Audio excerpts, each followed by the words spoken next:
మలయాళ star hero Dulquer Salman ప్రధాన పాత్ర పోషించిన కాంతా సినిమా ఈ నెల 14న విడుదల కానుంది.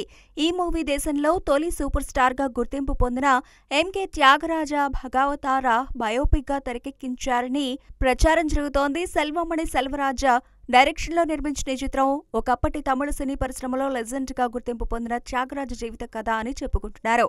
భారతీయ సినిమా ఇండస్ట్రీలో తొలి సూపర్ స్టార్ గా ఓ వెలుగు వెలిగిన త్యాగరాజ ఎంకేటీగా ఫేమస్. ఆయన 14 సినిమాల్లోనే నటించినప్పటికీ అందులో 10 సినిమాలు బ్లాక్ బస్టర్ కావడంతో సినీ పరిశ్రమలో నెంబర్ 1గా నిలిచారు. ఆయన నటించిన హరిదాసు సినిమా అభిమానుల గుండెలో చిరస్థాయిగా నిలిచిపోయింది. పేరు ప్రతిష్టలతో పాటు అపార సంపదను కూడబెట్టుకున్న ఎంకేటీ కెరీర్ ఒక వివాదంతో కుప్పకూలిపోయింది. దీంతో చివరి రోజుల్లో దయనీయ పరిస్థితిని ఎదుర్కొన్నారు. ఓ ప్రముఖ దర్శకుడితో తలెత్తిన వివాదం ఎంకేటీ కెరీర్ను అధఃపాతాళానికి తొక్కేసింది.